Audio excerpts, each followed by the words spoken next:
वंदे पुरुषोत्तमम्। आज के वाणी है,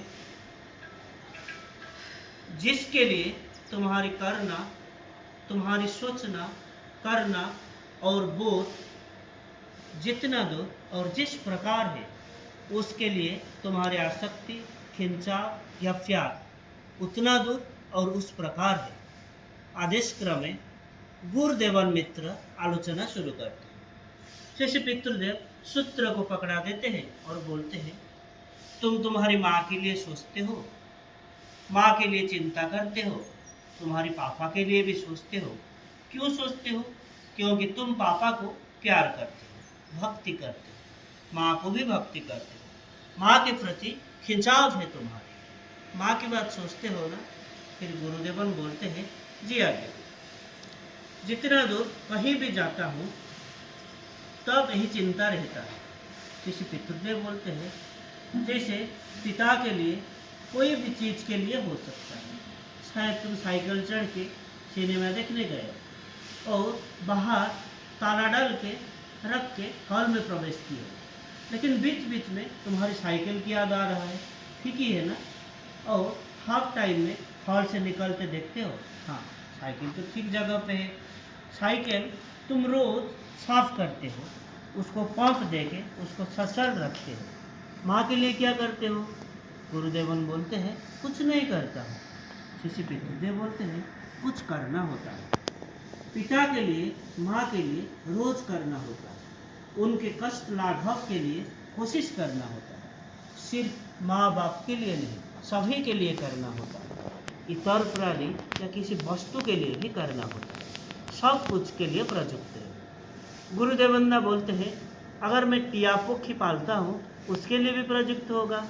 किसी पितृदेव बोलते हैं, हाँ उसके लिए भी प्रयुक्त होगा। जो टिया पक्षी तुम पाले हो उसके लिए भी करना होगा, उसको खाना होगा, उसके लिए खाना देना होगा, पानी देना होगा, अच्छा बात सुनाना होगा।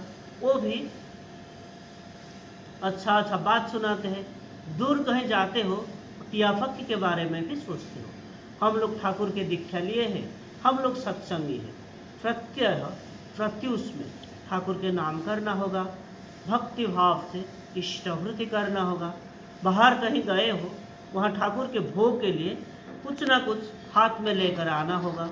तुम तो ठाकुरबाड़ी में रहते हो, रोज़ ठाकुरबाड़ी आके विनती प्रार्थना करना होगा, ठाकुर प्रणामी देना होगा। घर को जाके माँ बाप को प्रणाम करना होगा।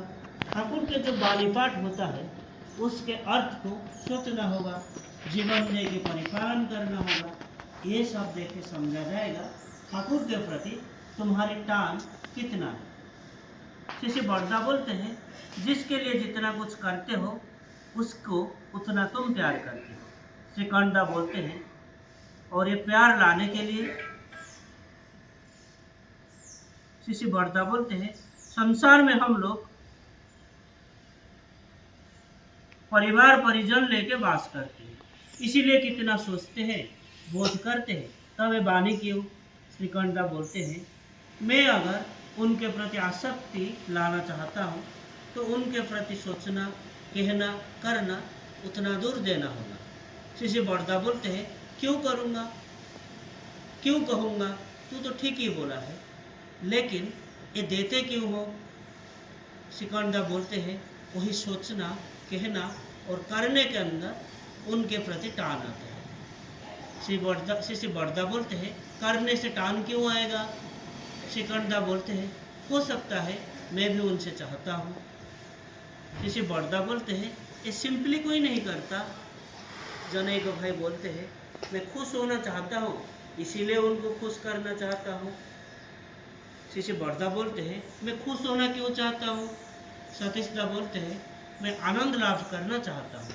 सचित आनंद, आत्मा के धर्म होता है आनंद। अजितदा बोलते हैं, मेरा इसे प्रतीत होता है ठाकुर ये बात बोल रहे हैं हम लोगों को चरित्र गठन के लिए। जिसे बड़दा बोलते हैं, हम लोग तो ये जानते हैं टान ऐसे करके होता है। ये बाने क्यों दिए? ये कहना होगा, जिसके लिए जितना करा जाता है उसके प्रति उतना ही टान आता है। ये प्रसंग जामिनीकांत राय चौधरी के दिनलिपि से 18 दिसंबर 74 से लिया गया। आज के लिए इतना ही। वंदे पुरुषोत्तमम। वंदे पुरुषोत्तमम। जय।